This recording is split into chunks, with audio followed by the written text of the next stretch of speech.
¿Se me escucha? Sí, sí se te escucha.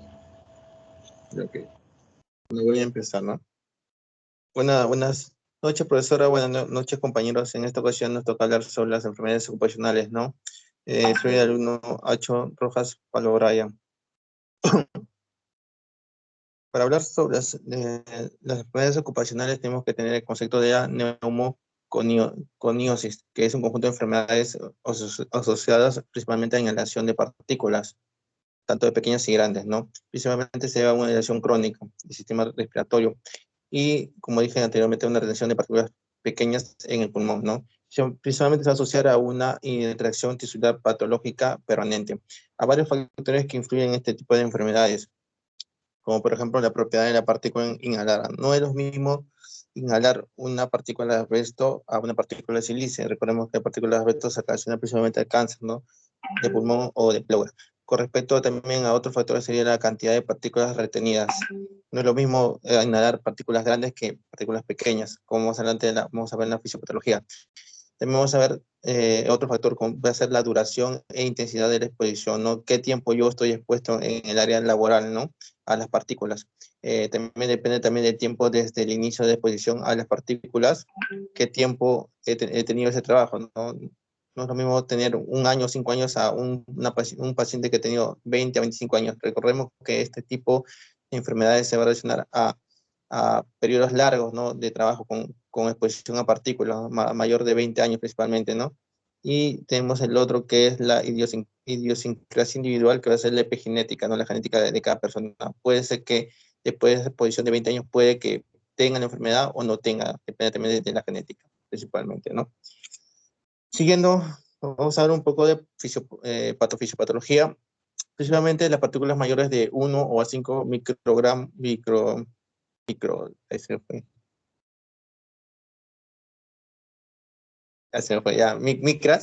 de 1 a 5 micras, si son mayores van a ser expectoradas por el sistema respiratorio, mediante la tos, ¿no?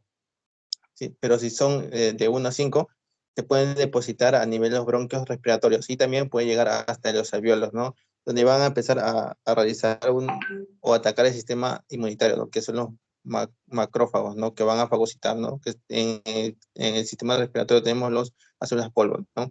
Entonces, estos van a fagocitar las partículas, que puede ser silicio, asbesto o carbón, ¿no? Con respecto a lo que voy a hablar sobre la silicio, entonces vamos a recordar que estos macrófagos van a fagocitar las partículas de silicio, ¿no? Pero también depende también del número de partículas, ¿no? Si hay bastante, el sistema va a fallar.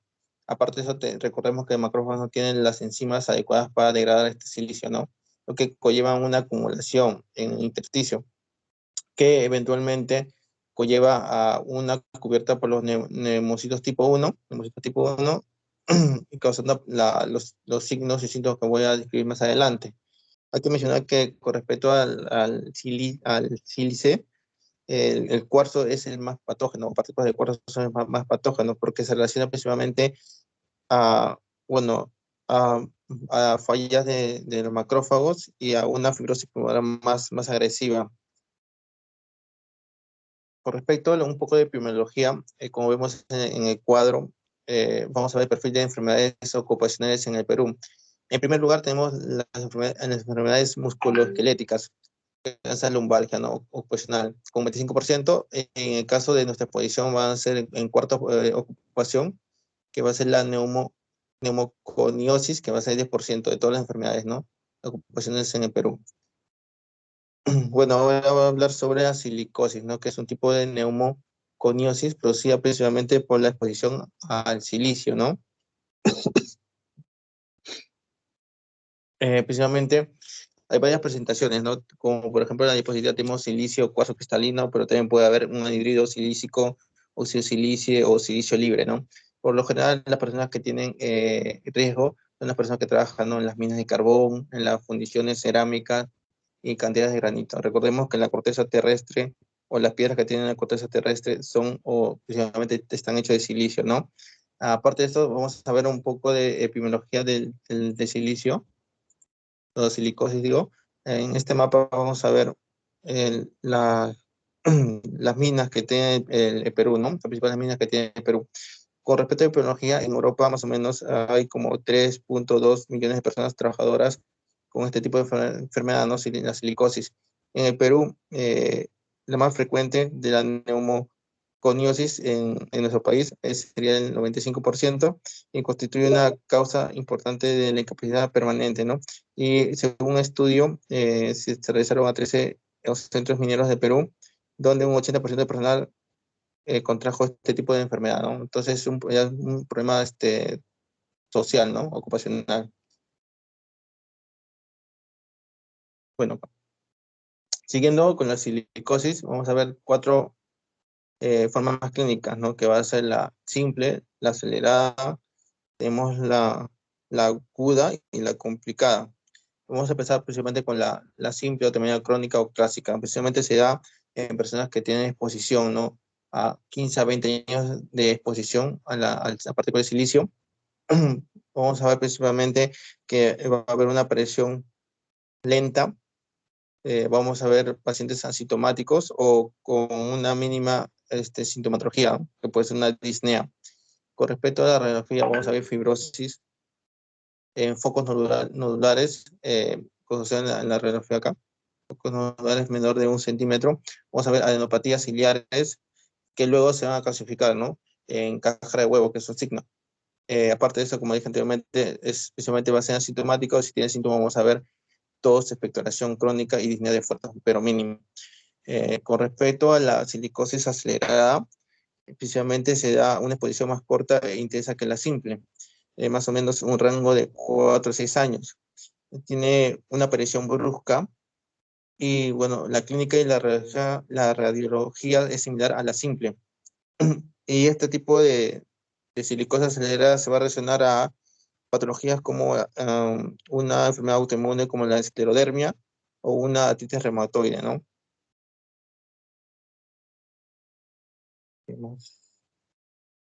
Ya.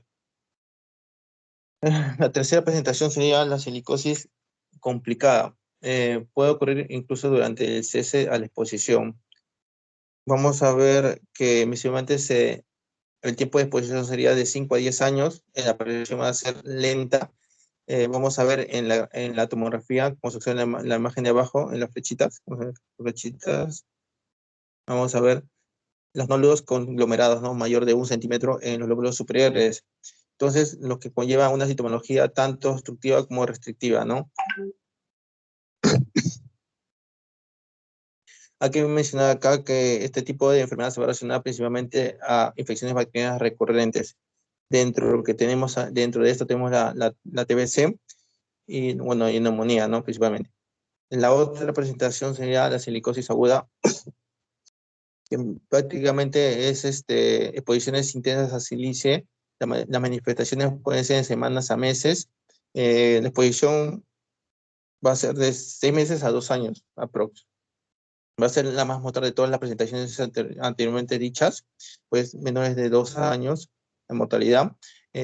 Con respecto al patrón que vamos a usar en la radiología, es clásico, ¿no? El patrón miliar, ¿no? O patrón alveolar difuso en los lóbulos inferiores más broncograma aéreo. Hay que mencionar que también silicosis aguda está relacionado a cuadros clínicos como la micobacteria, ¿no? Bueno, entonces, recordemos que, en resumen, la clásica y la complicada va a ser lenta, aparición lenta, mientras que la acelerada y la aguda va a ser brusca hasta violenta, ¿no? La acelerada y aguda va a ser o se va a relacionar precisamente a infecciones como la tuberculosis, ¿no? Principalmente. Bueno, vamos a hablar de las complicaciones. Principalmente si un paciente tiene, bueno, exposición al sílice y también es fumador, se va a relacionar principalmente a la exposición con EPOC, ¿no? La aparición de este tipo de enfermedad. Aparte de eso, como dije anteriormente, digamos, se va a complicar precisamente cuando tiene relación con la TBC, tuberculosis y algunas bacterias atípicas, ¿no? Como el notocardia asteroide, ¿no? Que son atípicos a este tipo de patologías. Aparte de eso, tenemos que también está relacionada con la prevención de neumotórax. Con respecto al diagnóstico, principalmente la anamnesis, ¿no? Que el paciente esté expuesto a partículas de silicio, ¿no? Principalmente la anamnesis. Aparte de eso tenemos, bueno, la radiografía es compatible, como se observa en los círculos, la parte superior vamos a ver fibrosis y en la parte de abajo vamos a ver las clasificaciones, eh, como dije anteriormente, el signo de cáscara de huevo, ¿no? Que se relaciona principalmente a este tipo de patologías, ¿no? Con respecto al tratamiento, hay que recordar que el tratamiento en este caso no se cura, solamente vamos a ver mejoría principalmente, vamos a ver una disminución de exposición de silicio y tenemos chequeos periódicos de pulmones y si en caso tiene, digamos, se relaciona a contacto con TBC, va a ser un esquema tuberculoso, ¿no? Y aparte tenemos también la prevención de algunas vacunas, como puede ser neumococo y también gripe, ¿no? Para evitar las complicaciones más adelante, ¿no? Bueno, con respecto a eso ya sería todo. Muchas gracias. Gracias, doctor. A ver, ¿quién sigue? Por favor? Ay, gracias.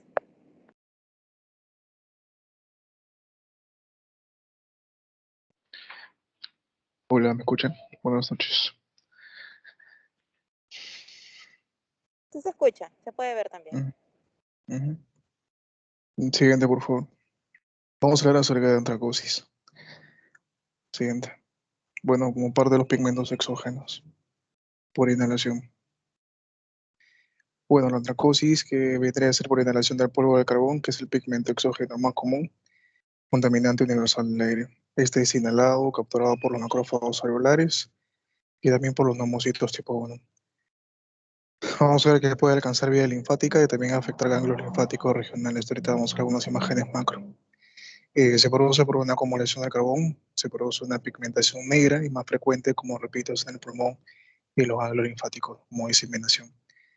Las partículas suelen medir de 1 a 2 micrómetros y hay una antracosis acentuada, ¿no? Es conocida como la pneumoconiosis de los mineros en este caso. Siguiente, por favor.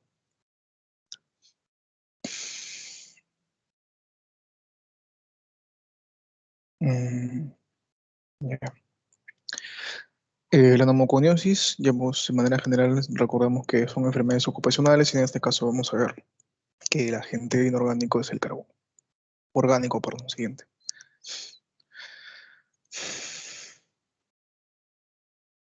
Se le conoce como enfermedad del pulmón negro o antracosis, ¿no? Hay un depósito nodular difuso de polvo en los pulmones por una exposición prolongada de antracita o carbón. Siguiente.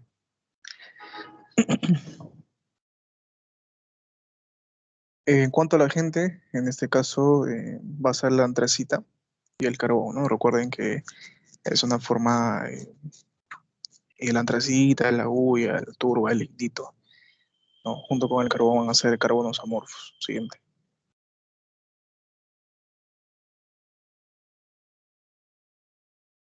En cuanto a la patogenia de la antracosis, son partículas de 1, como he dicho, hasta 2, 3 micrómetros que van a depositarse en los bronquiolos.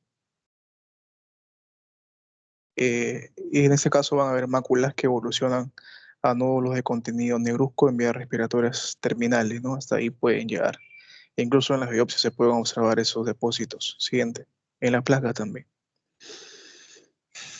Ustedes ven ahí 3 imágenes: cobre, carbón, el sílice, asbesto, ¿no? 3 columnas, ya. Vamos a hablar de la primera columna. Ahí se ven pues los macrófagos y los neumocitos tipo 1, que son los principales. Y pues en la última imagen, en la última, la que está abajito, dice focal 2 enfisema, ¿no? Entonces puede llegar esta antracosis puede llegar a dilatar los bronquios respiratorios y producir un enfisema focal ductal, ¿no? Otro mecanismo es en el caso del silicio de asbestosis, ¿no? Pero eso lo van a explicar mis compañeros. Siguiente.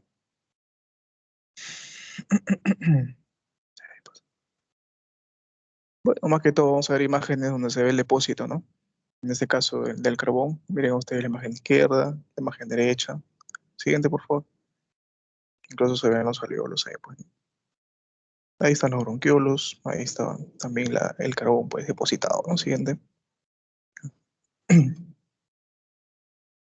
Clasificación simple y complicada. En el caso de la antracosis, el carbón es relativamente no fibrogénico y las alteraciones del pulmón, tanto estructurales como funcionales, son mínimas. Se dice que el 1 al 2% de los mineros con antracosis simple desarrollarán una FPM, ¿no? Que es fibrosis progresiva masiva, ¿no? Siguiente. Ese término sigue bastante preguntado, ¿no?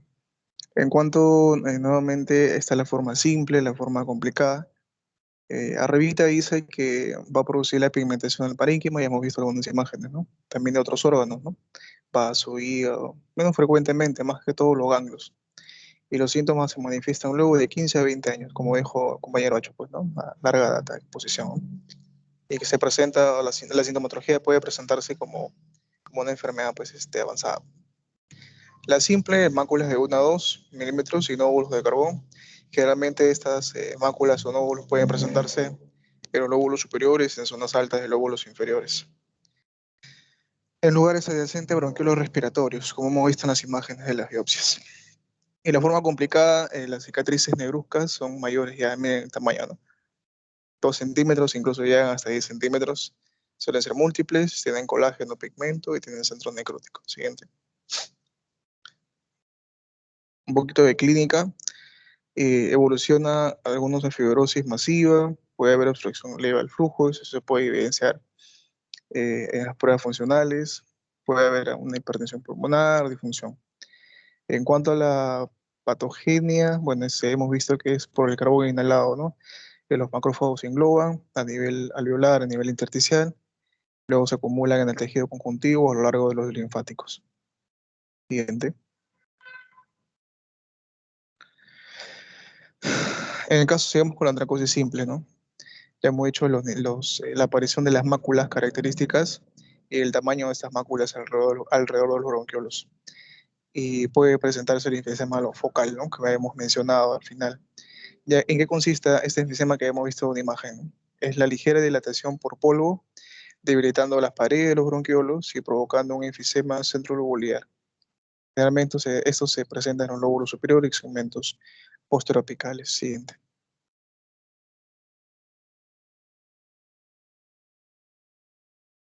Uh-huh. Lo que he mencionado, ¿no? Ahí están los macrófagos, los neumocitos, ¿no? Capturando esto a nivel intersticial y alveolar. Siguiente. Capturando el carbón. La antracosis complicada. De 1 a 2% de pacientes desarrollan el FMP, también denomina antracosis complicada. Depósitos más extensos de carbón, además de presentar fibrosis dentro de las máculas, exceso de colágeno, reticulina y lesiones múltiples negruzco mayor de 2 centímetros, localizadas en el lóbulo superior, etc., ¿no? Siguiente. Fibrosis múltiple progresiva. Ahí está la imagen macro, ¿no? Siguiente. Los depósitos de carbón. Hay otras imágenes también que estoy presentando a nivel macropatológico, ¿no? Siguiente. Como mencionaba, ¿no? La antracosis puede ir por zona linfática, el carbón puede ir, ¿no? Invadir zona linfática y llegar a ganglios, por ejemplo, ¿no? Ahí tienen ganglios macro y microscópicamente y ahí se observa pues las tinciones alrededor del ganglio, ¿no? Histológicamente. Siguiente. Otra imagen macro, órgano pulmón, diagnóstico antracosis, ¿no? Siguiente. Miren ustedes ahí también cómo se delimita, ¿no? Siguiente. Son imágenes que he traído para que más o menos puedan observar, pero pues, ¿no? Cómo es a nivel macro y micro. Ahí se aprecia fácilmente. Ahí están los alveolos, los bronquiolos, etc. Y ahí se aprecia la zona negruzca en el cuadro verde. Siguiente. Antracosis. Diagnóstico.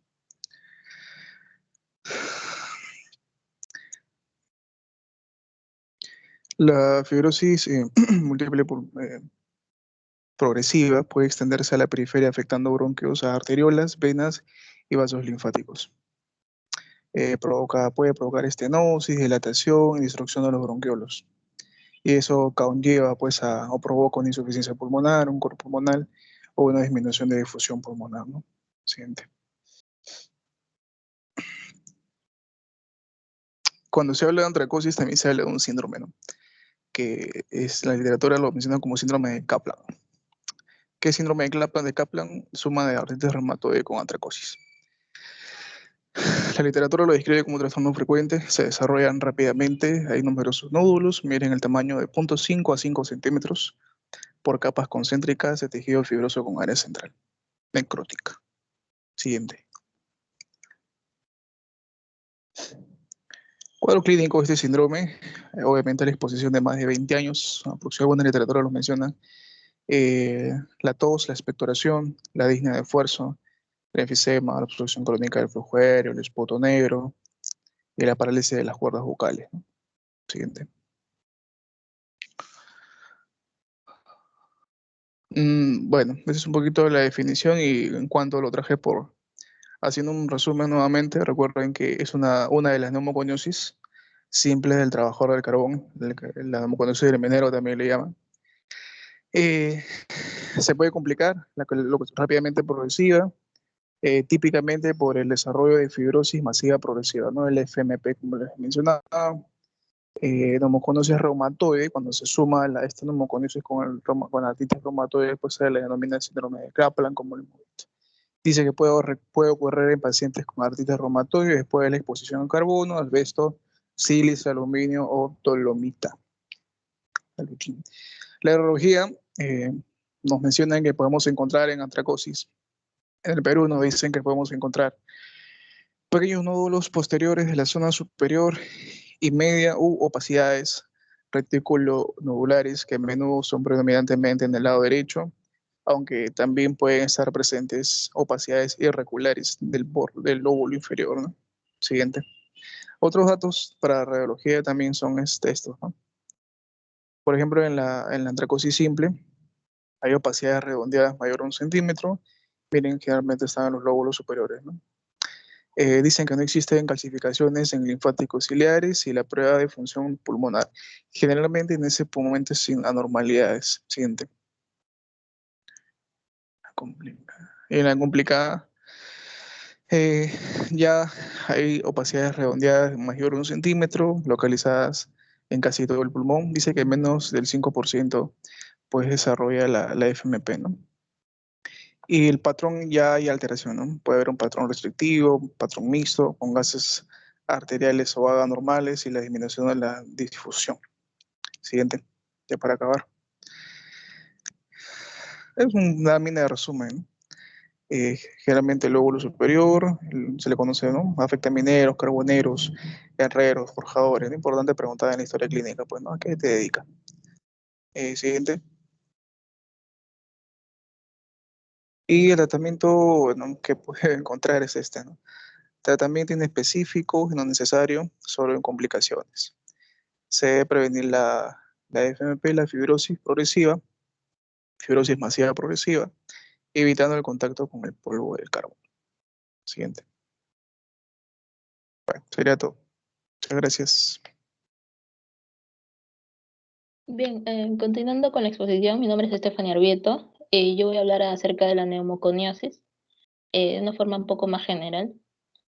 Bien, bueno, la neumoconiosis va a agrupar, ¿no? a un número de enfermedades que se van a definir como la producción de tejido colágeno en el pulmón en respuesta al depósito parenquimatoso de un polvo inorgánico, ¿no? Su naturaleza puede ser variada, que voy a explicar en la siguiente diapositiva, generando de esta forma una afectación permanente del intersticio pulmonar. Va a tener periodos de latencia prolongados, ya sean meses o décadas, y van a ser responsables precisamente de notables cifras de muerte y mortalidad, ¿no? Su incidencia va a tener una amplia variación tanto geográfica y depende de factores como el desarrollo económico y los recursos naturales. Siguiente, Nelia, por favor. Bien, en dependencia de la sustancia causante van a haber distintos tipos de neumoconiosis, ¿no? Tenemos a la silicosis, donde su agente causal sería la sílice cristalina, la virilosis, el berilio, el siderosis de hierro, y así los que vemos en la imagen, ¿no? Vemos a los distintos tipos. A la mano derecha vemos cada uno de estos agentes. A ver, siguiente, Delia, por favor. Y vamos a tomar uno de ellos como por ejemplo, ¿no? La neumoconiosis de los trabajadores del carbón. Esta va a ser causada por la inhalación del polvo con alto contenido de carbón, ¿no? Entre la antracita y butiminosos también. Y bueno, y rara vez se puede asociarse, ¿no? A lo que es el grafito. Típicamente aparece en un periodo mayor a 20 años. Y también se dice que la inhalación de sílice, que es contenido en el carbón, puede también contribuir a esta enfermedad, ¿no? Siguiente, Nelia, por favor. Fisiopatológicamente, los macrófagos alveolares van a fagocitar el polvo, después van a liberar citocinas que van a estimular la inflamación y lo acumulan en el intersticio pulmonar alrededor de los bronquios y los alvéolos, ¿no? Formando una especie de máculas de carbón. Los nódulos de carbón se van a formar cuando se acumula colágeno y va a aparecer un enfisema focal, ¿no? Específicamente en las paredes del bronquio, cuando se debilitan, ¿no? Y posteriormente, lógico, va a haber un deterioro funcional, ¿no? Que por lo general esto suele ser leve, pero en algunos pacientes puede llegar a ser muy destructivo. Siguiente, por favor. Bien, vamos a tener entonces dos formas de neumoconiosis de los trabajadores de carbón. Vamos a tener a la neumoconiosis simple, que se va a caracterizar por la presencia de agregados de pequeñas partículas de carbón, lógicamente compuestas, ¿no? Por sustancias dañinas de alta solubilidad. Estas van a estar alrededor de los bronquios terminales y respiratorios, produciendo, ¿no? Una ligera dilatación de estas vías aéreas pequeñas, produciendo entonces un daño pulmonar de inicio rápido. Esta forma causa incapacidad, ¿no? Y entonces deben pasar más de 20 o 30 años para que pueda recién hacerse evidente, ¿no? La lesión pulmonar, porque estas progresan lentamente. Sin embargo, la clínica que podría acompañarse es la disnea y la tos. Incluso podrían estar relacionadas con un antecedente del paciente que haya tenido hábitos de tabaquismo, ¿no? Esta enfermedad se diagnostica por la presencia de nódulos pequeños de 2 a 5 milímetros de diámetro en los campos pulmonares en una radiografía de tórax. Y en los hallazgos clínicos se podrían encontrar síntomas respiratorios, como lo mencioné, como la disnea, la tos. Y bien, también tenemos, por otro lado, a la forma complicada. En este caso es también conocida como una forma más avanzada, ¿no? Es más conocida como la fibrosis masiva progresiva. Aquí los pulmones se van a caracterizar por presentar masas más condensadas de tejido fibroso negro, infiltrado con polvo, y a esta forma clínica se va a llegar cuando ya el minero permanece expuesto ya a grandes concentraciones de polvo con partículas de gran tamaño, ¿no? Estas partículas van a persistir dentro del parénquima pulmonar también durante años, produciendo también la disnea, que es cada vez más intensa, pudiendo desencadenar, ¿no? Una insuficiencia respiratoria. La mayor parte de la sintomatología se debe básicamente a los efectos que se acompañan, parece que es parecido, ¿no? La bronquitis crónica y la EPOC, que son precisamente inducidas por el polvo del carbón. Aquí, en este caso, los nódulos son más de 10 milímetros de diámetro. Siguiente, Nelia, por favor. Ya. Macroscópicamente, este es un tipo de neumoconiosis, la antracosis, como había mencionado mi compañero en su presentación. Bien, básicamente aquí vemos, ¿no? Pigmentos, ¿no? Pigmentos de carbón que van a estar acumulados, ¿no? En los tejidos conectivos. Vamos a observar, por ejemplo, en esa imagen, ¿no? Una especie forma de puntillos finos de estos de colores negruzcos, en ambos pulmones, ¿no? Un poco más oscuros por el mismo carbón. Siguiente, Nelia, por favor. Bien, a nivel microscópico aquí el carbón va a aparecer, ¿no? En formas diminutas de gránulos de color negruzco. Y bueno, se van a encontrar definidos específicamente en el citoplasma, ¿no? Principalmente de los macrófagos, ¿no? Van a ver lo que son los linfonodos. Estos se pueden apreciar entre las células linfoides. Además, por medio de las ramas linfáticas pueden migrar hacia otros linfonodos, ¿no? Sin embargo, se van a localizar principalmente en zonas adyacentes a los bronquiolos respiratorios. Cuando la enfermedad ha progresado a un tipo, como mencioné, de la neumoconiosis complicada, las lesiones van a consistir básicamente aquí en colágenos densos y pigmentos, ¿no? Y el centro de estas lesiones, por lo general, es con focos necróticos, ¿no? Como consecuencia principalmente de la isquemia que aparece, ¿no? Siguiente, Nelia, por favor. Bien, en cuanto a la clínica, ¿no?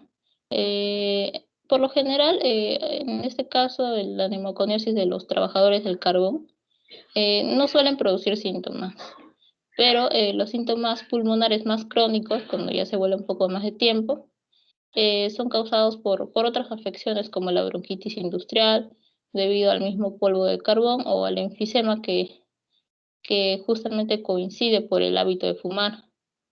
La tos puede ser crónica e incluso bastante problemática en algunos pacientes.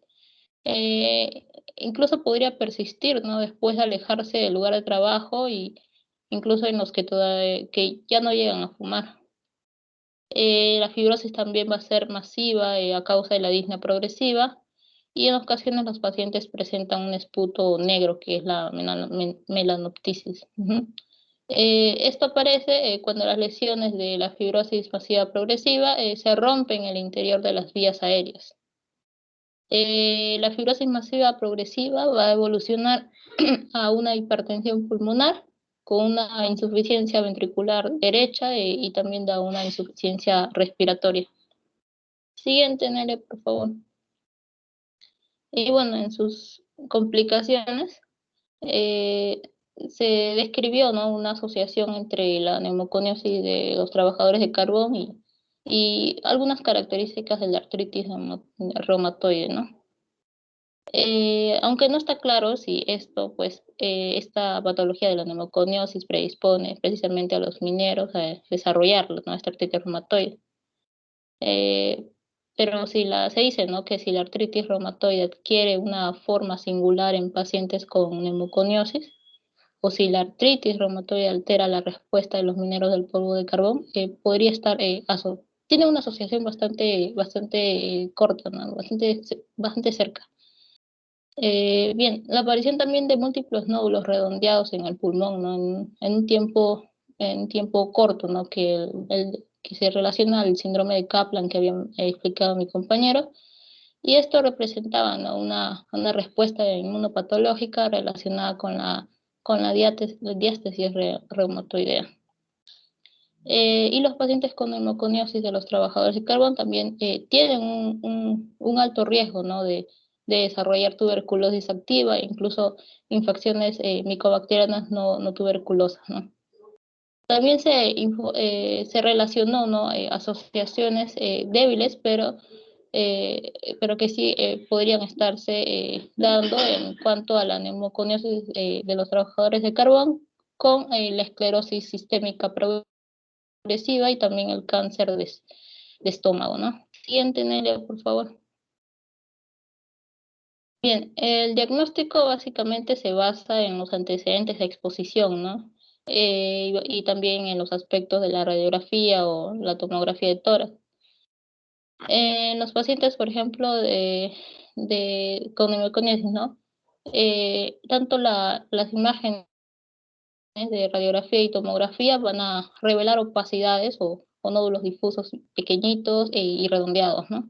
Y bueno, van a tener una opacidad que podría estar entre los 10 milímetros, ¿no? Y esto, y más de 10 milímetros, más o menos lo podrían asociarse a una fibrosis masiva progresiva.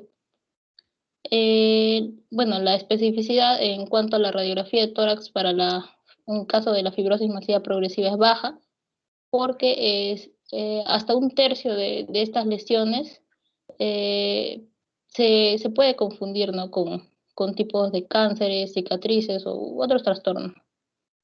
En cambio, la tomografía sí es un poco más sensible y específica que la radiografía para detectar estos nódulos, ¿no? Estas otras también otras fibrosis masivas o incluso cavitaciones, ¿no?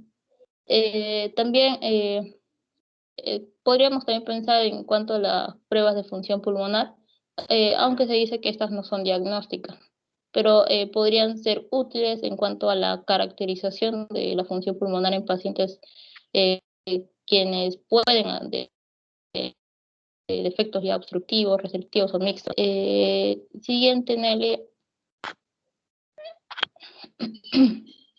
Y bueno, ya estas son algunas imágenes, tanto de la radiografía como tomografía, ¿no? Vamos a observar pequeños nódulos, ¿no? Nódulos en la radiografía y tanto en la tomografía, ¿no? Vamos a observar pequeños nodulitos bastantes puntitos, ¿no?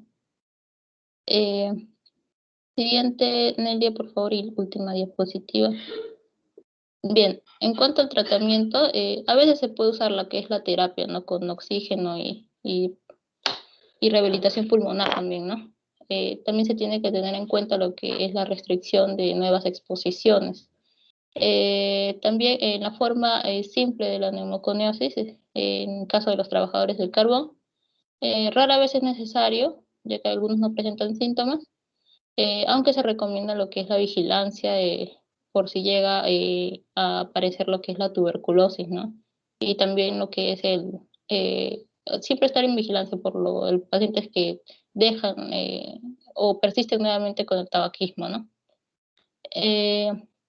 Para la prevención, estas incluyen la eliminación, lógicamente, de la exposición, el cese del hábito de fumar, administración incluso de vacunas antineumónicas y antigripales por la misma predisposición a desarrollar la TBC, ¿no? Y esta neumoconiasis también puede prevenirse mediante la supresión de este polvo, ¿no? En superficies de carbón. Y bueno, a pesar de regulaciones de larga data, sigue todavía aún existiendo lo que es la exposición a la minería, ¿no? Lo que resulta entonces mayores tasas de enfermedad, incluyendo sus formas más graves, ¿no? Las máscaras respiratorias también van a proteger, pero de una forma un poco más limitada, no necesariamente ayudan totalmente, ¿no? Y bueno, eso sería todo por mi parte, gracias. Gracias, Nelly. Gracias, doctora. Doctora, buenas tardes. Compañeros, buenas noches. Bien, para continuar, a mí me ha tocado la parte de asbestosis. Bien, y para hablar de asbestosis, pues tenemos que saber qué cosa es el asbesto, ¿no? Bueno, son un conjunto de 6 sustancias que tienen, pues, que están compuestas por silicio y por oxígeno y que se pueden encontrar en el medio ambiente. Son de naturaleza fibrosa y destacan especialmente por su resistencia a lo que es pues el calor y la corrosión. Debido a eso se utiliza en muchas, por ejemplo, en los techos, en el eternit de los techos, en las tuberías, se puede utilizar en pisos, en pinturas, se utiliza también por ejemplo, acá en esta casa estamos viendo en la canaleta que se está utilizando acá al borde para que corra el desagüe, y en los tanques también de almacén. Esto solamente lo estamos viendo en una vivienda, ¿no? Independientemente de lo que ocurre con la infección ocupacional cuando el paciente trabaja con este material, ¿no? Existe dos variedades también, dos variedades de asbesto.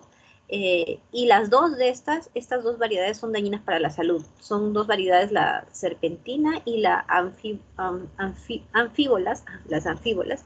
Y bueno, las anfíbolas son un poquito, bueno, son más frecuentes, más dañinas, debido a la particularidad de su conformación, ¿no? Que son bastante cortas, son rectas y son más rígidas. Entonces su estructura hace que las anfíbolas, las anfíbolas sean las más perjudiciales, ¿no? Pero ambas son perjudiciales.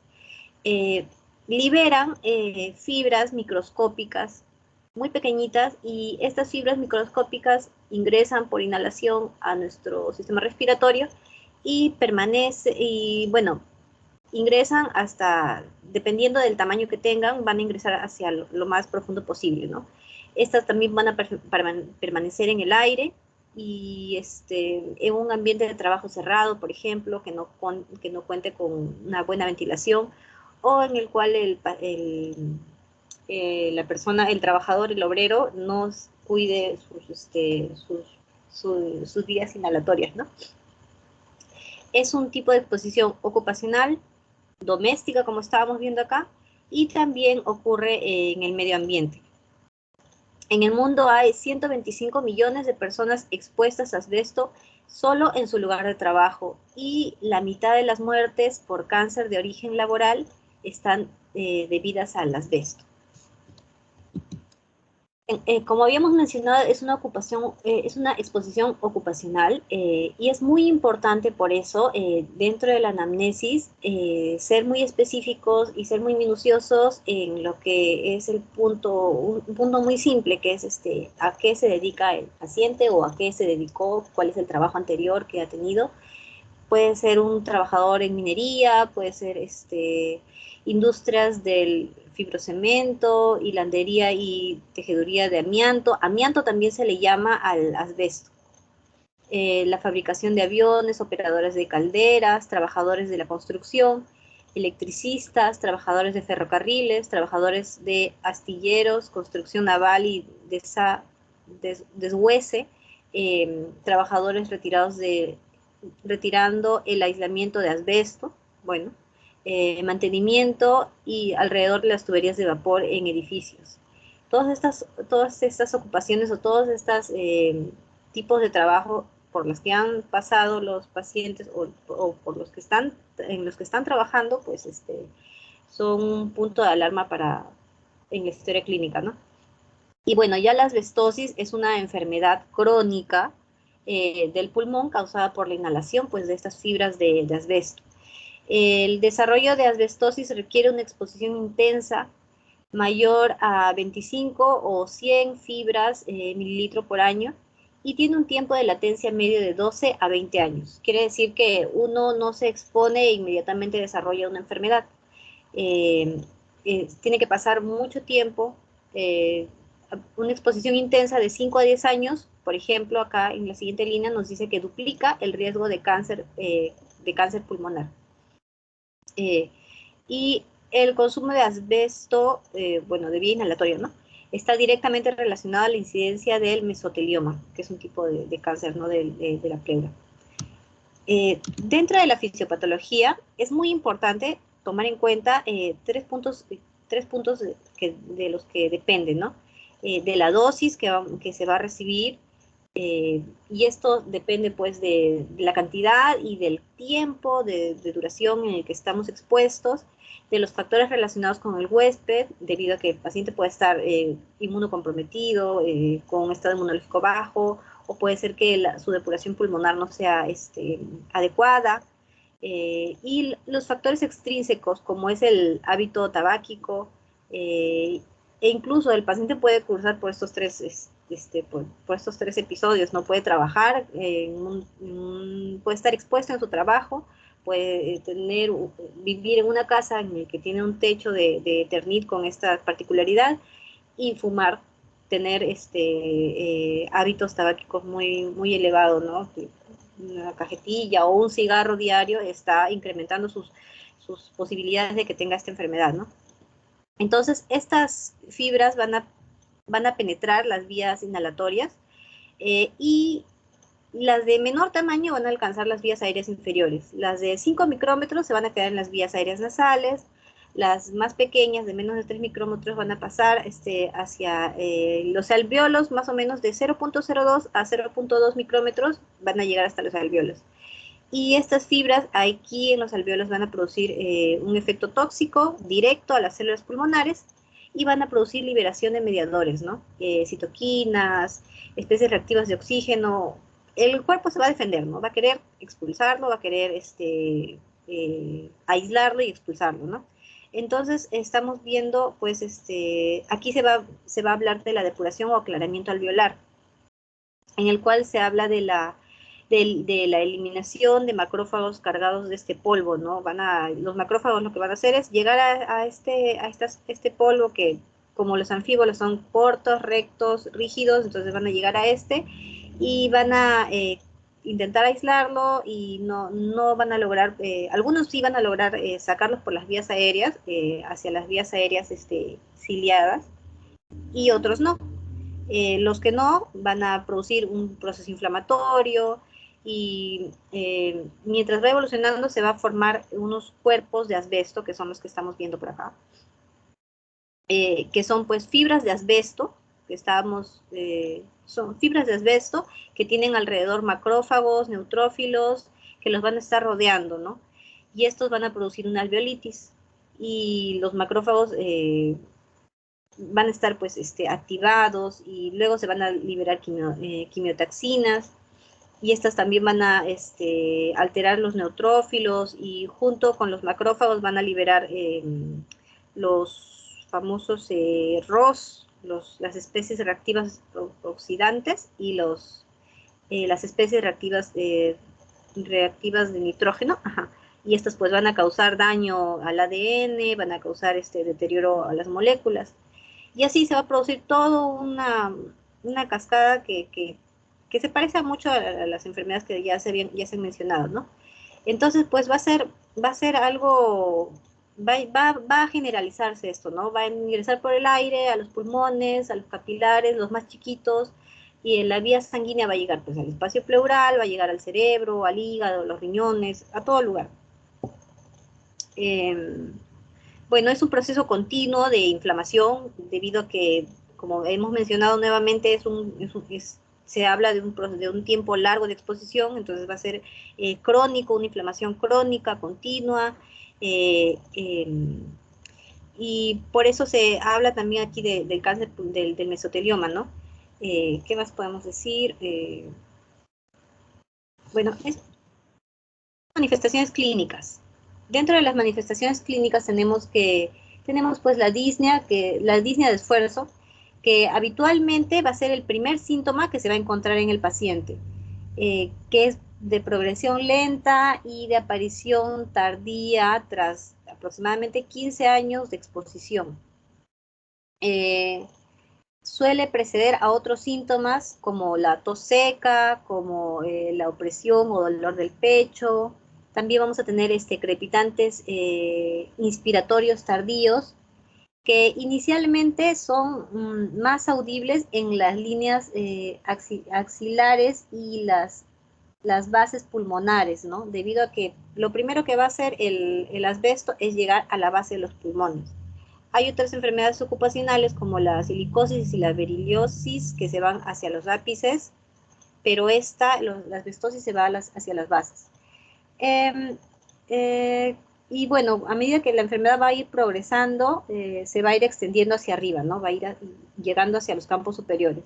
También vamos a tener la acropaquia, que es un signo tardío ya y se asocia a formas graves ya de la enfermedad. También vamos a tener, bueno, que en estados avanzados aparece insuficiencia respiratoria, cianosis, signos de cor pulmonar y dolor torácico rápidamente progresivo, ¿no? Así también hay manifestaciones cutáneas, prurito se puede mencionar, o también unos nódulos o callosidades que van a aparecer a los costados por la irritación de la piel, porque se van a formar este tipo de depósitos. O sea, como menciono, este asbesto va a llegar a todo nuestro organismo. Vamos a tener también manifestaciones pleurales relacionadas con la asbestosis, que son el derrame pleural, placas pleurales y el engrosamiento pleural difuso. Estas van a ir progresando, como vemos, en el transcurso de los años. El derrame pleural es la manifestación más temprana, de 5 a 10 años. Luego las placas pleurales son las de 15 a 30 años y luego las de 15 a 40 años, que no son comunes, debido a que ya es pues a los 40 años después, el engrosamiento pleural difuso. Tenemos en el derrame pleural hemorrágico, que es hemorrágico o exudativo, es uni o bilateral y es un diagnóstico de exclusión. En las placas pleurales no se consideran premalignas, no son consideradas premalignas, y aquí pues una característica que es opacidad lisa, ininterrumpida, no nodular, que se extiende al menos a un cuarto de la pared torácica. Vamos a tener también dentro de las imágenes, en las placas radiográficas, el tórax. En primer lugar, mencionar que son poco sensibles y de baja especificidad. Entonces vamos a tener pues muchos pacientes, de todos los pacientes, el 20% de pacientes no van a tener placas radiográficas normales. Pacientes que tienen asbestosis van a tener placas radiográficas normales. Bueno, se va a apreciar pequeñas opacidades irregulares con predominio basal y subpleural. Los cambios pleurales benignos relacionados con el asbesto pueden estar presentes y atelectasias redondas. Aquí, por ejemplo, se puede apreciar nítidamente, que hay un engrosamiento, ¿no?, de esta pared. Un engrosamiento, calcificación alrededor de la pleura parietal, y sobre todo está predominio de la parte basal, ¿no? Se va a encontrar depósito de las fibras de asbesto también, que van a ser pues los que van a causar las crepitaciones que estábamos mencionando, ¿no? Va a haber también opacidades irregulares, reticulares o nodulares también, como estamos apreciando acá. Y las imágenes más detalladas van a encontrarse en la tomografía, ¿no? Vamos a encontrar opacidades lineales intralobulillares, engrosamientos irregulares de los tabiques interlobulillares, opacidades curvilíneas subpleurales y sobre todo un patrón en panal, ¿no? Para el diagnóstico es importantísimo, tanto en esta como en las demás enfermedades de las que estamos hablando, el antecedente de exposición. El antecedente de exposición continua, permanente, estamos viendo pues la dosis, los factores relacionados con el huésped y los factores extrínsecos, ¿no? Si el paciente fuma, no fuma, con qué frecuencia fuma. También la sintomatología es importante, los estertores basales inspiratorios, la cianosis, si hay callosidades, si hay prurito. La espirometría nos va a mencionar un patrón restrictivo, pero lo más importante aquí va a ser pues la anatomía patológica. En la anatomía patológica pues se va a ver los cambios fibróticos, ¿no? Los cambios fibróticos y estos que habíamos mencionado que se llaman los cuerpos de asbesto, ¿no?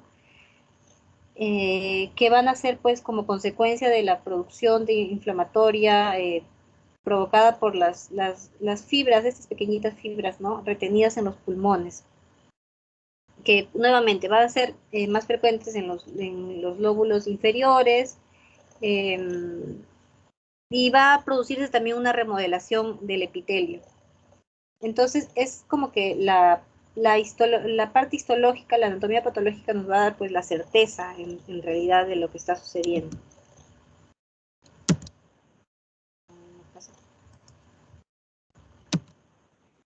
Eso sería todo, doctor.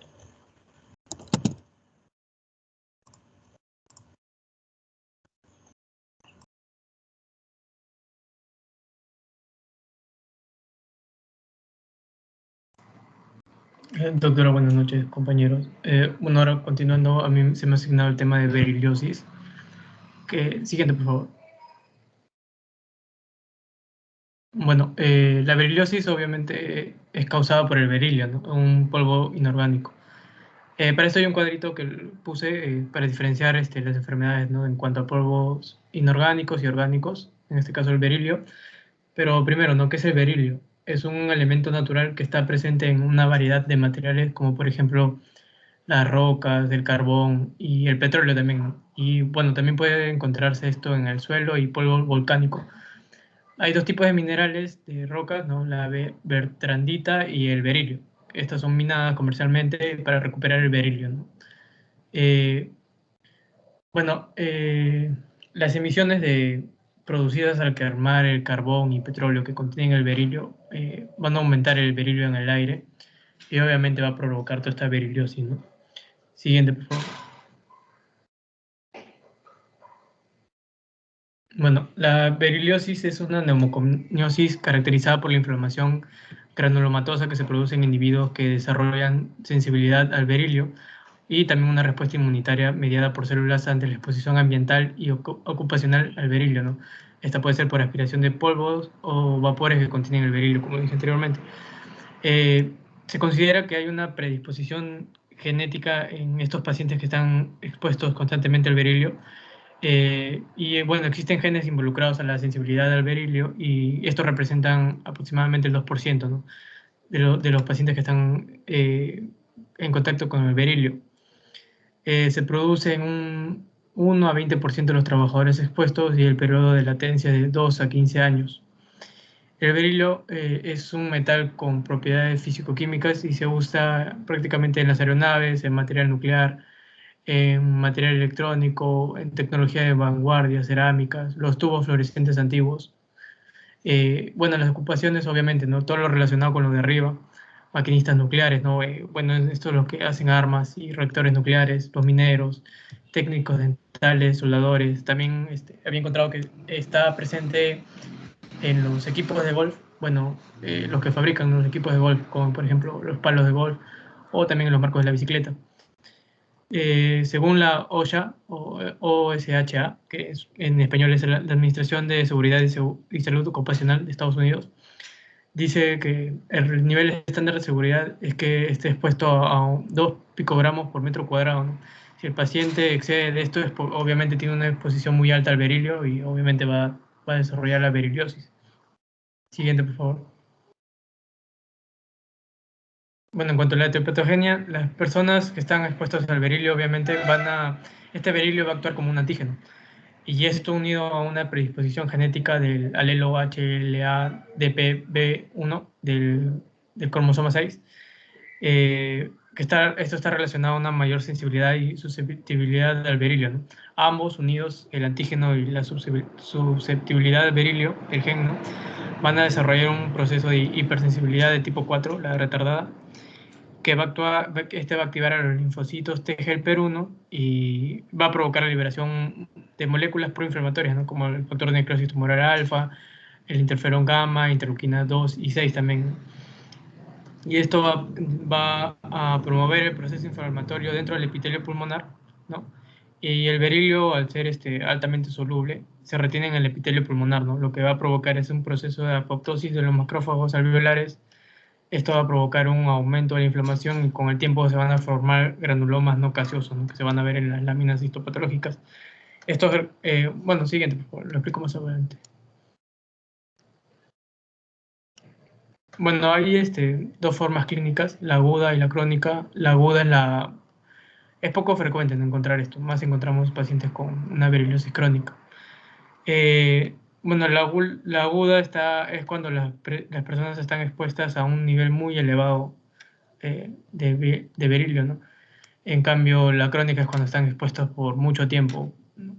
La clínica de la aguda es que tiene un inicio brusco. Bueno, esto se caracteriza por presentar un edema agudo de pulmón. Y cuando el inicio es insidioso, hay síntomas subagudos, ¿no? Como la tos seca, el dolor retroesternal, disnea, anorexia, la pérdida de peso. Y también van a estar presentes las manifestaciones extrapulmonares, como por ejemplo rinitis, faringitis, conjuntivitis, dermatitis, ¿no? También puede haber cambios de neumonitis linfocítica aguda, ¿no? Como podemos ver ahí. En cuanto a la crónica, como dije, esto es obviamente con una exposición muy prolongada, tiempo de exposición de 2 años más o menos. Esta es la forma más frecuente. Es una enfermedad granulomatosa que afecta el pulmón, la pleura, ganglios linfáticos, piel, órganos viscerales, ¿no? Mayormente dicen que el 99% de esto, de la exposición al berilio, se va a los pulmones, ¿no? Es raro que se afecte en otros lados. Hay síntomas inespecíficos como tos, fatiga, pérdida de peso, disnea progresiva, artralgias migratorias. Puede haber también afección sistémica, pero es muy raro, como puede haber, ¿no?, miocarditis, nefrolitiasis, lesiones dérmicas, ¿no? Bueno, también puede haber, como esta enfermedad va a afectar la pleura, puede evolucionar una fibrosis pulmonar progresiva y esto puede desembocar en un cor pulmonale, ¿no? También una insuficiencia respiratoria. Y además se ha observado que esta exposición al berilio puede provocar cáncer al pulmón en los pacientes. Siguiente, por favor. Las manifestaciones clínicas, en cuanto al inicio insidioso, más se va a caracterizar por una disnea de esfuerzo y la tos crónica, ¿no? Los pacientes que están por mucho tiempo expuestos van a presentar la tos crónica, ¿no? Por mucho tiempo, que no... Bueno, sí, van a presentar la tos crónica. Los síntomas sistémicos pueden ser como astenia, dinamia, pérdida de peso, como ya lo mencioné anteriormente, ¿no? Cuando el compromiso pulmonar es severo, vamos a ver cianosis, cor pulmonale, acropaquias, ¿no?, los dedos hipocráticos, disnea en reposo, ya al principio que era disnea de esfuerzo, ahora va a progresar una disnea de reposo, hipoxemia, nódulos cutáneos en piel, ¿no? Mano, brazo, cuello, cara. Siguiente, por favor. Bueno, el diagnóstico, es muy importante la anamnesis en estos pacientes. Obviamente, enfocarse, preguntarle muy bien su ocupación, ¿no?, en qué trabaja, si está relacionado con esto, ¿no?, con reactores nucleares, ¿no?, en minería, con explotación del berilio, cuánto tiempo está trabajando ahí, cuántas son sus horas de trabajo, si cuenta con un equipo de protección, ¿no?, en cuanto a los ojos y obviamente un respirador. La intensidad de concentración de la exposición que tiene, ¿no? Y es muy importante también el antecedente de tabaquismo, que puede condicionar, ¿no?, a que esta enfermedad se presente más grave. Siguiente, por favor. Bueno, la espirometría al principio esto va a ser normal, ¿no? La enfermedad va a ser normal porque prácticamente algunos pacientes, bueno, esto más que nada en los asintomáticos va a ser normal. Pero conforme va avanzando la enfermedad, puede presentar un patrón obstructivo o restrictivo. Pero lo que sí hay es característico es que hay disminución de la capacidad de difusión de monóxido de carbono y también disminución de la capacidad vital forzada. En cuanto a la radiografía, se va a observar un infiltrado alveolar, adenopatía iliar, granulomatosis intersticial, ¿no? Estos tres primeros van a ser característicos de una beriliosis. Es raro encontrar engrosamiento pleural y una fibrosis pulmonar, ¿no? Pero como dije, es más frecuente encontrar esos tres primeros. Siguiente, por favor. Otro diagnóstico es para determinar si el paciente está expuesto o no, es la determinación de berilio en orina, que esto es mayor a 2.02 miligramos por gramo en creatinina, ¿no? Si esto es mayor de esa cantidad, obviamente el paciente está expuesto. Y es muy importante también evaluar la saturación, una disminución de la saturación, un aumento de enzimas hepáticas y una hiperuricemia nos indicaría una enfermedad crónica, ¿no? La prueba de proliferación de linfocitos contra berilio es un test de sensibilidad al berilio en sangre o líquido bronquialveolar. Es un método sensible para confirmar la enfermedad crónica por exposición a berilio en individuos asintomáticos también. En cuanto a la biopsia, como dije, ¿no?, anteriormente, esto se caracteriza por presencia de granulomas no calcificantes y un infiltrado mononuclear. Estos granulomas no gaseosos contienen células gigantes de tres tipos: cristales birefringentes, cuerpos hematosifílicos y cuerpos asteroides acidófilos, ¿no? Por esos tres se va a caracterizar este granuloma no calcificante. También es importante la broncoscopía y el lavado bronquial. Siguiente, por favor. Bueno, ya para terminar, en cuanto al tratamiento y prevención, obviamente, ¿no?, lo más importante es el cese de la exposición. El uso de glucocorticoides inhalados o sistémicos también, pero más que nada no hay no mencionan en la literatura un tratamiento que sirva, ¿no? Más es paliativo. También es importante la oxigenoterapia en casos de insuficiencia respiratoria, ¿no? Bueno, y como prevención es el uso de respiradores adecuados en el trabajo, la protección de la piel, también lentes, ¿no? Para protección de los ojos. No comer o beber en áreas donde se use berilio, donde se explote el berilio, la protección ocular, los lentes. Y bueno, que se informen del trabajo o que sus jefes no informen el riesgo que tiene esta exposición al berilio. Gracias. Eso es todo. Gracias, doctor.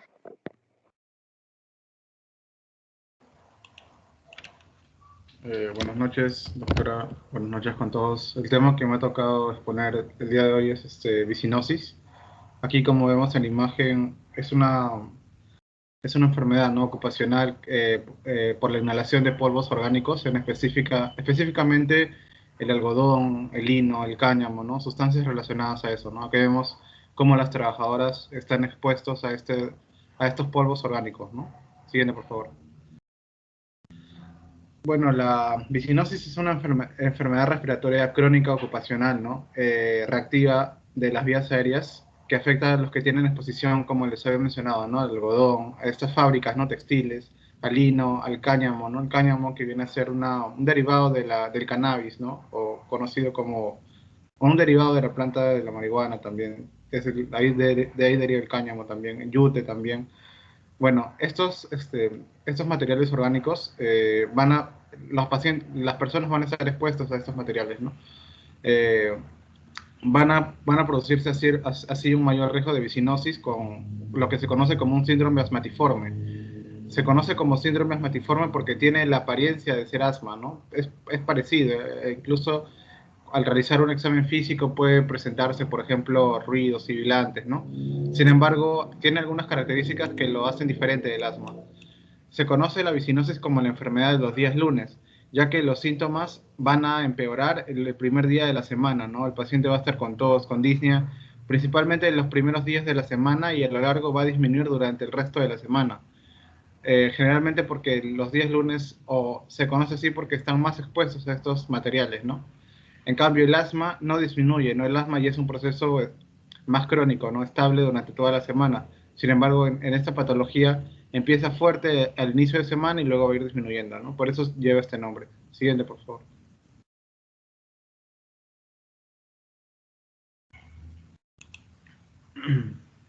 Siguiente.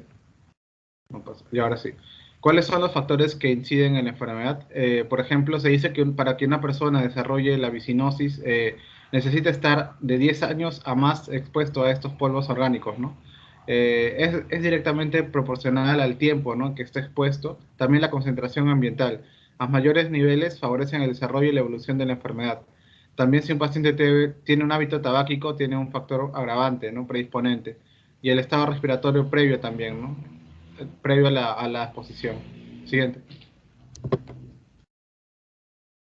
La epidemiología es que se presenta en los trabajadores de la industria textil. La vicinosis representa el 30% de todas las enfermedades relacionadas con el trabajo y el 10 al 20% de las muertes son causadas por problemas respiratorios. Países en vías de desarrollo, la prevalencia es alta, ¿no?, de 30 a 50%. ¿Por qué? Porque en los países de vías de desarrollo todavía están con materiales textiles, se dedican más a este rubro, ¿no? En Europa y en Estados Unidos la prevalencia ha disminuido en un 50% y bueno, principalmente se va a producir en pacientes que trabajan con algodón sin procesar, ¿no?, que no tienen un correcto procesamiento. Siguiente, por favor. ¿Cuál es la etiología? ¿Por qué se produce esta vicinosis, no? Bueno, se dice que el riesgo se relaciona con el polvo del algodón y la cantidad de endotoxinas. Por ejemplo, el mismo algodón va a tener bacterias, ¿no?, con endotoxinas. Estas bacterias son gram negativas y estas endotoxinas van a producir lo que son broncoconstricción, bronquitis crónica y disminución gradual de la función pulmonar. Por ejemplo, en el cáñamo se dice que está asociado con las pseudomonas, ¿no? Entonces, va a haber una serie de toxinas que van a producir la reactividad bronquial, ¿no? Va a haber liberación de estamina en el polvo, en las paredes bronquiales, ¿no? Y bueno, el polvo de algodón está asociado al tabaco, ¿no? Aumenta la prevalencia de bronquitis crónica. Siguiente, por favor. Entonces, como ya les había mencionado, diversos materiales como el algodón, el lino, el cáñamo, estos factores van a, por ejemplo, inhalarse en las vías bronquiales respiratorias, donde va a haber una liberación de las células cebadas, ¿no? Estas células cebadas van a liberar estaminas y así van a producir un broncoespasmo, ¿no? Por eso es que es lo que se conoce como un síndrome asmatiforme, ¿no? Acá es lo que los estaba mencionando, ¿no? Los polvos de los tallos de lino y cáñamo blando tienen sustancias farmacológicamente activas que al actuar sobre el pulmón por acción directa sobre las células cebadas liberan histamina provocando el broncoespasmo, ¿no? O también pueden actuar directamente. Siguiente, por favor. Ya las manifestaciones clínicas, hay un cuadro que clasifica en una serie de puntajes del 0 al 3. El 0 se corresponde a un paciente sintomático. Un medio, ¿no? El medio es dificultad respiratoria ocasional en el primer día de trabajo semanal, específicamente los lunes. El 1 sería dificultad respiratoria todos los días lunes. 2, puntaje de 2, dificultad respiratoria todos los días de la semana. Y el 3 ya es una incapacidad respiratoria evidente con alteraciones funcionales. Las complicaciones de esta enfermedad son propias de una enfermedad obstructiva, ¿no? Y cuya reversibilidad se observa es decreciente, ¿no? Y generalmente estos pacientes tienen un cuadro más grave mientras tengan mayor exposición al riesgo, ¿no? En etapas avanzadas de la enfermedad, la dificultad respiratoria no se revierte, ¿no? A pesar del alejamiento de la faena o del trabajo. Generalmente esta patología, los lunes, como les había mencionado, es el más fuerte, ¿no? En un paciente y va disminuyendo conforme pasan los días. Sin embargo, cuando ya es etapas avanzadas o la exposición es mucha, ya no suele revertirse, ¿no? Sino ya hay un cambio orgánico, por así decirlo. Siguiente. Para hacer el diagnóstico de la vicinosis se requiere la anamnesis, la historia ocupacional, compatible con exposición a estos materiales, ¿no? Antecedentes de exposición al algodón crudo. La espirometría también es importante ya que va a haber un patrón obstructivo con disminución del volumen expiratorio forzado, ¿no? Al primer segundo. Y es importante compararlo, ¿no? A inicios de la semana, hay que comparar con otros días de la semana, ¿no? Porque va a haber una hiperrespuesta bronquial inespecífica. La radiografía también es importante, aunque no va a haber elementos patognomónicos o específicos para el diagnóstico de la vicinosis. Sin embargo, nos ayuda para excluir otras patologías. Y como les había mencionado, la prueba de función pulmonar, ¿no? Va a haber un cuadro obstructivo, ¿no? Siguiente. Así fue que en 1963 Bowhois propuso criterios de clasificación no funcional. Lo clasificó en grados F medio, F1, F2 y F3, ¿no? Dependiendo del volumen expiratorio forzado al primer segundo, ¿no? Si es mayor, si es agudo, ligero, cuando hay entre 5 y 10%, ¿no? Hay un delta de entre 5 y 10%. Y bueno, F1 es cuando es mayor a 10%, un delta del FEP1. Grado F2 es cuando hay un delta mayor a 10% y 60%, y el FEP basal entre 60 y 69%, ¿no? Y F3 es cuando es el delta FEP1 mayor al 10%, ¿no? Y el volumen expiratorio forzado al primer segundo menor al 60%. ¿A qué me refiero con el delta? Para explicarlo acá, ¿no? El delta del FEP1 es la diferencia entre el volumen expiratorio forzado antes y después del turno de trabajo en el primer día de trabajo de la semana, ¿no? Se expresa si va a ser antes o después. Entonces, ese valor se expresa en porcentaje, ¿no? Y dependiendo de la clasificación de en cuánto ha variado esta diferencia, podemos clasificarlo en agudo, agudo moderado, irreversible de ligero a moderado o irreversible severo, ¿no? Siguiente, por favor. Ya para terminar, el tratamiento y prevención se necesita evitar la exposición a estos materiales, las medidas higiénicas en ambientes laborales, ¿no? Se dice que el valor límite máximo de estas sustancias debe ser 1.5 miligramos por metro cúbico. También el control personal, el uso de máscaras adecuadas, ¿no? Sea máscaras para el trabajo que va a ayudar a estos trabajadores. O un control ambiental, ¿no? Medidas de captación del polvo y de ventilación en general del ambiente. Y los fármacos utilizados son los mismos que se utilizan para el asma, ¿no? Como va a haber un patrón obstructivo, se le da al paciente broncodilatadores como SABA, ¿no? Agonistas de acción corta, ¿no? Agonistas beta-2 adrenérgicos, o corticosteroides, modificadores de leucotrienos, estabilizadores de los mastocitos, ¿no? Porque va a haber acá un aumento de las células cebadas o metilxantinas. Siguiente, por favor. Creo que es todo. No. Sí. Bueno, hasta eso sería el tema de vicinosis. Gracias. Gracias, doctor.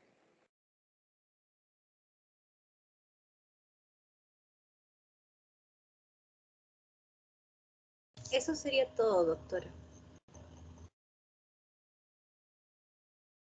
Bien, entonces vamos a la ronda de preguntas para los expositores.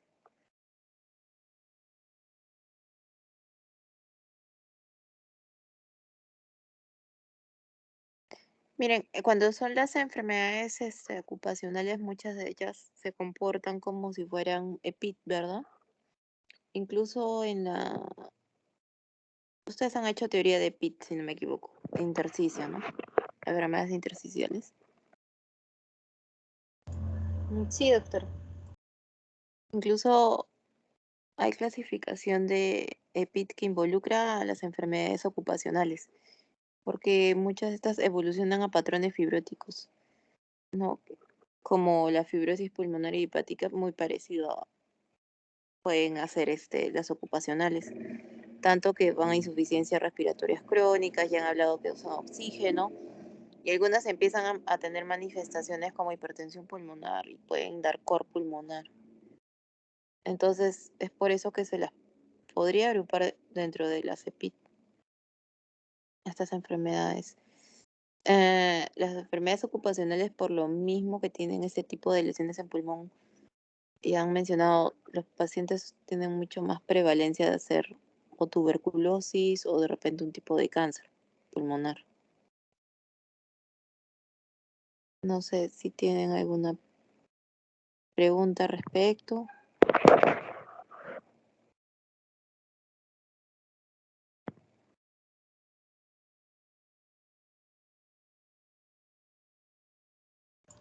Sí, doctora, en ese caso sería una EPID secundaria exposición ocupacional, como usted mencionaba. Sí, porque dentro de las EPIT hay varias clasificaciones, pero lo que más pueden encontrar es EPIT que tiene causa conocida, ¿no? Y Así dentro es, de puede ser fibrosis. las ocupacionales, exacto. Sí, la fibrosis idiopática mencionaban que era el 20% en general de todas las EPID, ¿no? Ajá, pero esa fibrosis pulmonar idiopática está en otro grupo. Está en el grupo de las neumonías intersticiales, idiopáticas. Ah, ya, ya, En ya. otro grupo. ¿Qué otra cosa? Cuando ustedes tienen estos tipos de pacientes, que todos, disnea, tos seca por lo general, no disnea, lo mínimo que tienen que pedirles son las imágenes. Y tomografía en estos pacientes sí va a ayudar bastante. Luego, ¿qué otra cosa le tengo que pedir? Pues mínimo una prueba de función pulmonar, una espirometría. ¿Ya? Porque tengo que ver qué tipo de patrones pueden estar presentando. De repente son obstructivos o de repente ya se van hacia una restricción y hay que valorar volúmenes pulmonares. ¿Ya? Después, si el paciente ya ingresa, ya tiene patrón fibrótico, hay que tomar, bueno, hay que considerar el uso de oxígeno domiciliario y hay que tomar una gasometría. Una gasometría al aire ambiente y ven la presión parcial del oxígeno. Esta, pues si es menor de 55, el paciente ya es tributario de oxígeno. Si está entre 55 y 60, pero tiene manifestaciones como una ICC o una hipertensión pulmonar, también es tributario de oxígeno en domicilio, ¿no? Y siempre manejarlos con fisioterapia respiratoria.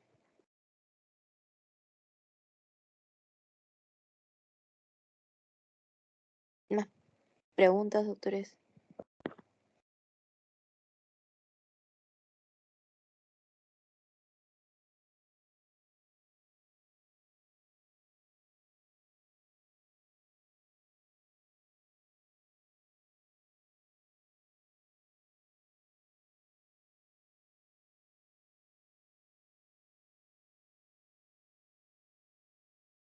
Doctora, buenas noches. Una pregunta. ¿Se me escucha? Sí, sí, sí. Allá, quería consultarle, por ejemplo, si en una tomografía de tórax vemos un patrón de panal de abejas o el patrón de no, el patrón de panal de abejas en las bases, ¿no? Pulmonares y el patrón de vidrio esmerilado.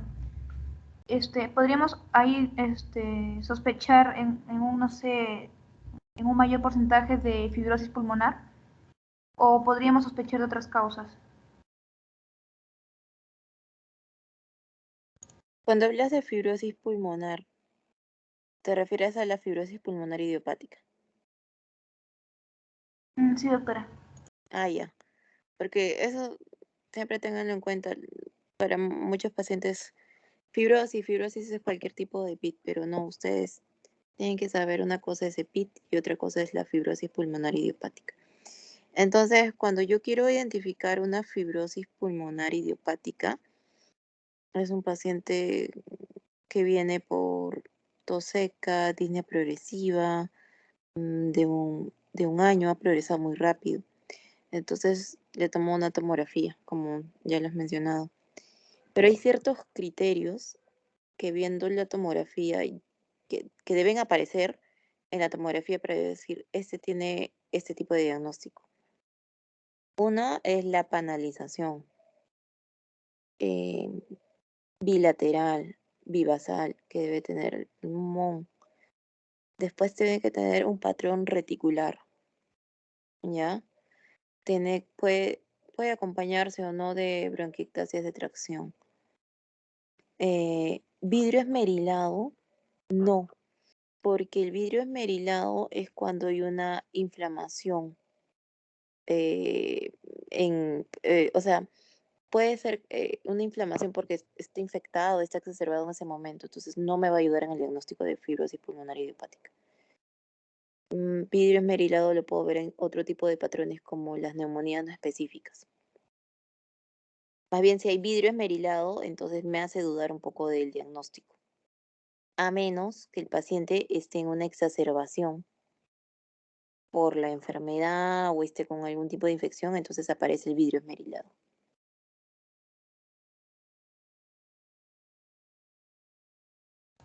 Está bien, doctora, gracias.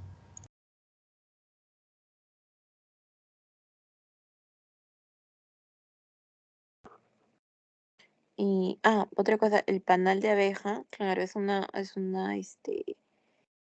aparece en las tomografías, bueno, mejor dicho, la parénquima pulmonar. Si aparece eso, quiere decir que es un EPIT que está avanzado. Quiere decir que ahí ese tejido ya no va a regenerar, eso ya no va a hacer intercambio gaseoso. Ese panal de abeja puede tener diferentes tipos de PIT, sí, puede aparecer en diferentes tipos de PIT, no es específico de fibrosis pulmonar idiopática. Por eso, para decir fibrosis pulmonar idiopática, tienen que tener los requisitos que les mencioné, más la clínica del paciente, ¿no? Y haber excluido todas las otras enfermedades que pueden generar EPIT, ¿no? O sea, lo primero es las coлагenopatías, por ejemplo, o exposiciones. Porque acuérdense que la fibrosis pulmonar idiopática es un diagnóstico después de haber excluido todo lo demás.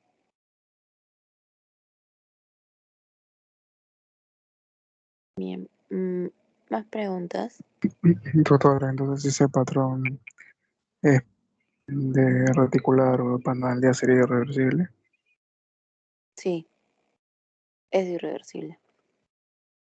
¿Ya tiene panalización el paciente? No, eso ya queda ahí, es un tejido que prácticamente está, no va a hacer intercambio, no, es irreversible. ¿Cuál sería el paso del trasplante? ¿O cuál? En la fibrosis pulmonar idiopática sí, en trasplante, porque no hay tratamiento que haga revertir lo que ya está dañado.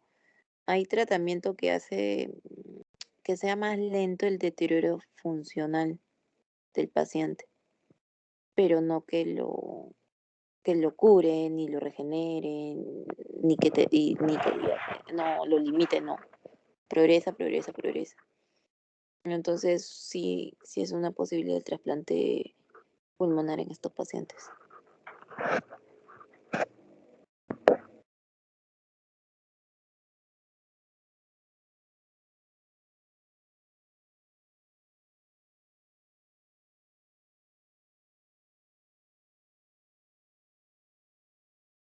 ¿Alguna otra pregunta, doctores?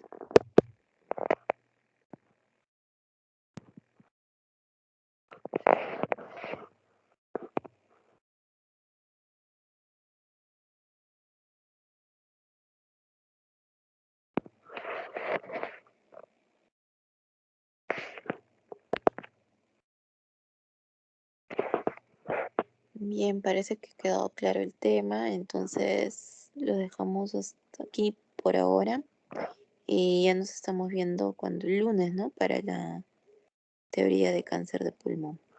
Sí, doctora,